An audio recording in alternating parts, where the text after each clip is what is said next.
Welcome. I'm Dr. Liz, an entrepreneur, speaker, podcaster, mom, and wife.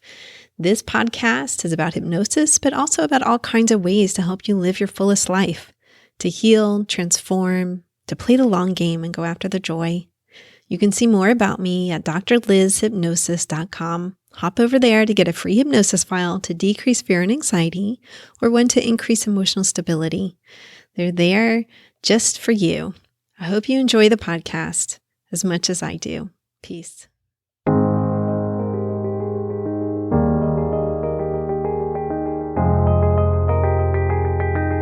Let's talk about food as comfort. Now, you will hear many experts say in the weight loss world, food shouldn't be comfort. And I just think that's a load of malarkey. Like, food is comfort for us.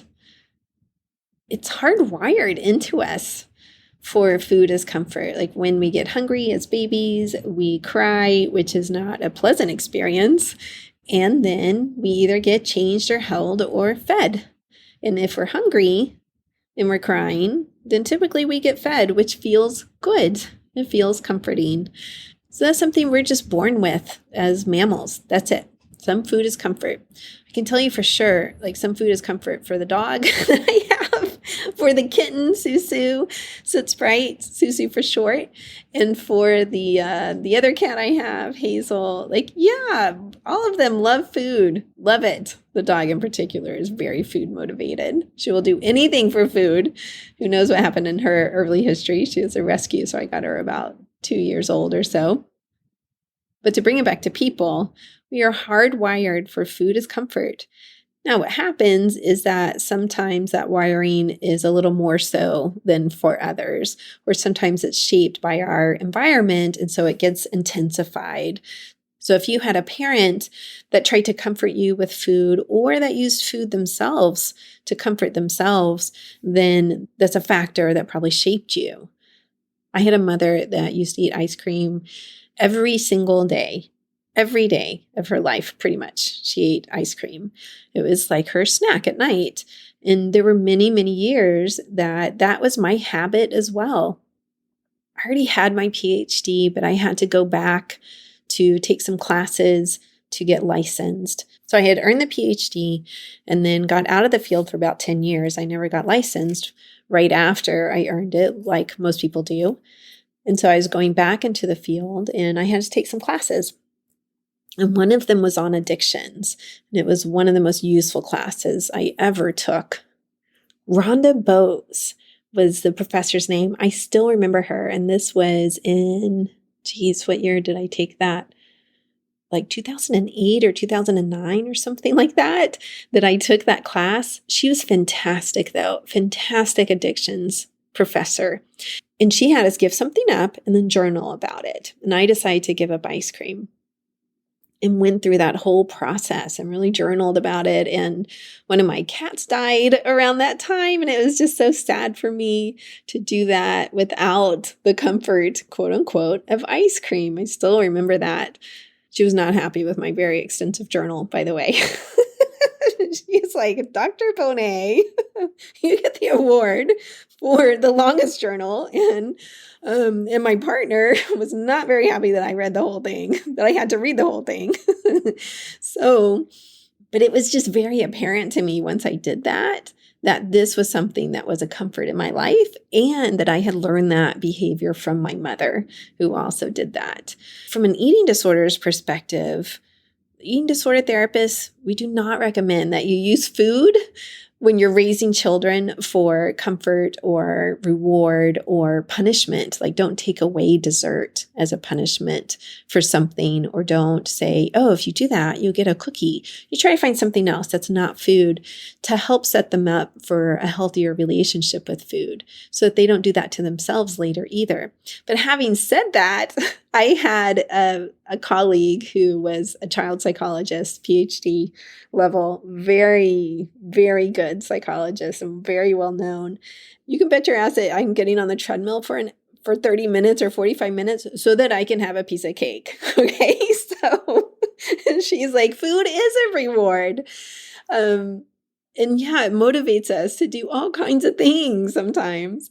So it's just this moment of her acknowledging just this reality that we deal with sometimes as people. So, yes, we have our psychological recommendations. Don't use food this way. Try to better your relationship with food. And then the real life is, yeah, it's a reward sometimes for us. Or, yes, it does feel comforting because it's hardwired into us or because we grew up with that in our households. What I tell the overeaters that I work with is that food can remain a comfort for you, but let's make it a choice instead of something that feels like a compulsion. So sometimes that reaching for food does feel like a compulsion when someone's feeling bad. And any overeater can relate to this. So what we do first is we raise the awareness around that. And like one of my friends said, she's like, oh yeah, I'm eating an entire pint of Ben and Jerry's, but I'm aware of it. I'm aware that I'm sad and I'm crying while I'm doing it. That's awareness, right? I was like, yes, that's awareness. So the first thing we do is we raise awareness around it. You're feeling bad. Your first instinct is to reach for some kind of food that's comforting. That's okay. Because really the important piece in there is comfort, reaching for comfort. So it's like, let's then look at our list of everything else that can be comforting for us. And that varies person to person, obviously. But make a list of 3 to 5 things. I'll give you my list. It's tea, a bath, a walk. And by a walk, I mean like a stroll. Okay, a stroll around the block or something. Art, ironing. I know, but it is. Ironing is very comforting to me. Sewing. It's usually not TV for me, or it's usually not my phone. It is for some people, like scrolling on their phone just helps calm them down. Nothing wrong with that. Calling a friend, that's definitely on mine. So you grab your list and you say, okay, am I willing to do any of these? Or do I really need to have something that just feels comforting for me that is food? And if that is the case, then you make that a choice versus like, I have to eat ice cream to feel better. It's like, no, I have the choice here to do this or that, or I could choose ice cream, or I could choose something that's healthier for me to feel better. It's really interesting when I work with someone and also in my personal life, I've experienced this, that you think that there's no way you could give up a food. No, that's my like top thing. And ice cream is a common one for people actually. And then once you do decide to give up that food for various reasons, it just does not become a factor in your life. You can completely forget about it. It's funny because last night, Eva, my 16, almost 17-year-old, she turned 17 in December, and I were talking about food cycles we go through. So she's making homemade naan, which is like the small round Indian bread. It's pretty easy to make at home. And she was like, we tend to go through food cycles. Like we make a batch of these and then we forget about them for months. Same with broccoli. People, we will eat broccoli every single night because we love like roasted broccoli in the oven. We'll eat broccoli every single night for months, really months. And then it'll disappear off the menu for months. It's like we're broccolied out maybe. I don't know. And then all of a sudden I remember again and like, broccoli sounds really good. I mean, some intuitive nutritional people will say that's probably my body saying it needs something and then doesn't need that as much. When you look at the food addiction world, I don't think that really fits, meaning my body doesn't truly need ice cream, okay? Or junk food, chips. It really doesn't. No, junk food is an exception to that. I don't really believe our body needs nutrients from particular junk food because junk food doesn't have real nutrients in it, honestly. But when you're talking about real food, whole foods, natural foods, non-processed foods, that probably is the case. I took a little side trail off the main mountain path here, but back to comfort.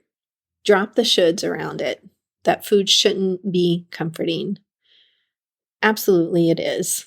There are certain foods that are more comforting for you than others due to various reasons in your upbringing or in your present life. So again, those may change from time to time, or you may pick something that feels healthier for your body.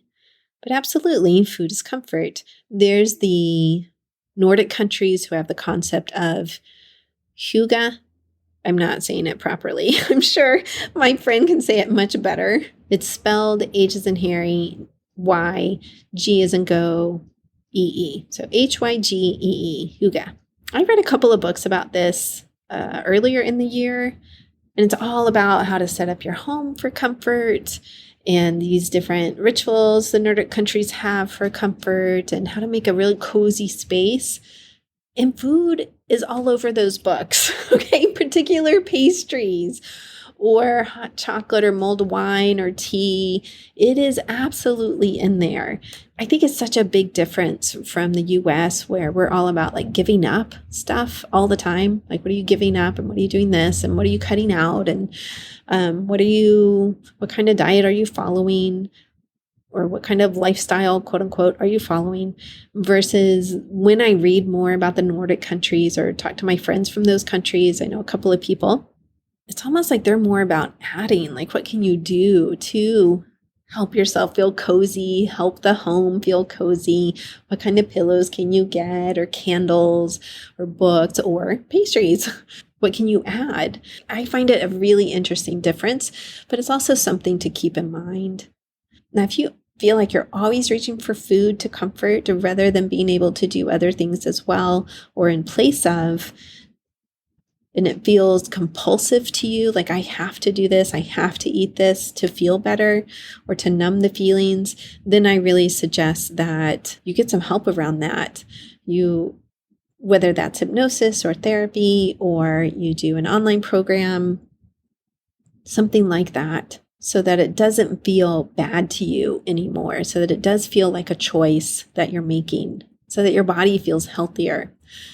Now, when you choose not to eat the food, this does not always mean that you feel the feelings. Okay, so speaking of numbing, some people do choose comfort food, quote unquote, to numb themselves from feelings, which is slightly different than comforting yourself with food.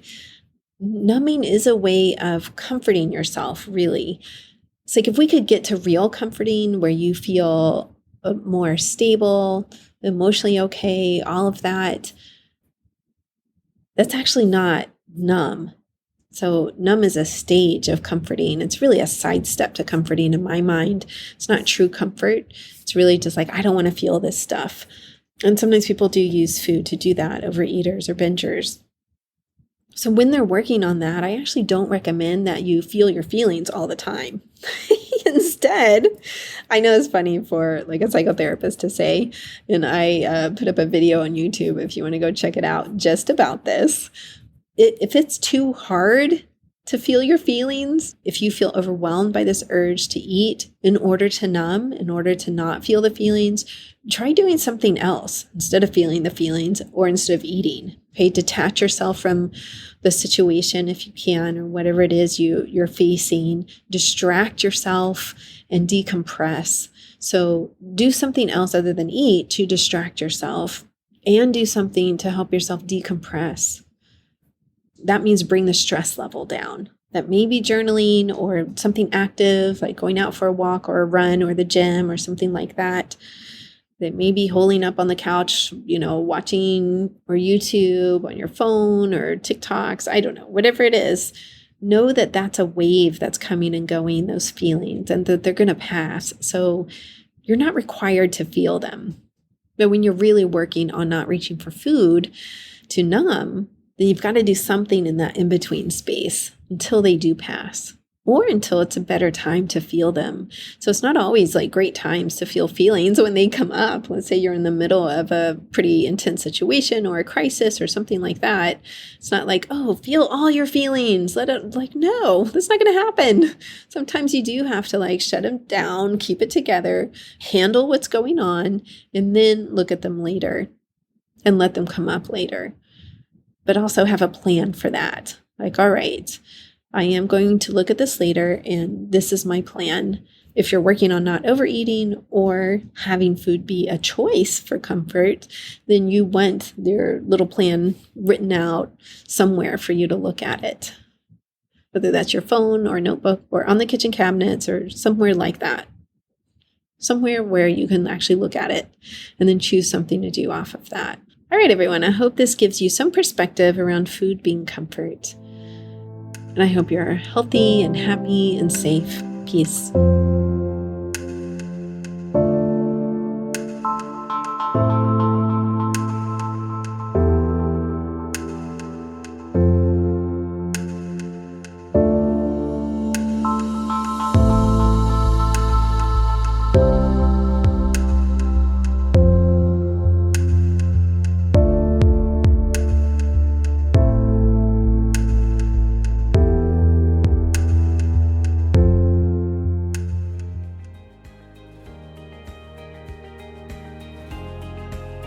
I hope you truly enjoyed today's episode. Remember that you can get free hypnosis downloads over at my website, drlizhypnosis.com, DRLIZ hypnosis.com. I work all over the world doing hypnosis. So if you're interested in working with me, please schedule a free consultation over at my website, and we'll see what your goals are and if I can be of service to you in helping you reach them. Finally, if you liked today's episode, please subscribe to the podcast or tell a friend. That way, more and more people learn about the power of hypnosis. All right, everyone, have a wonderful week. Peace. This podcast is not mental health treatment, nor should it replace mental health treatment. If you need therapy or hypnotherapy, please seek treatment from a trained professional.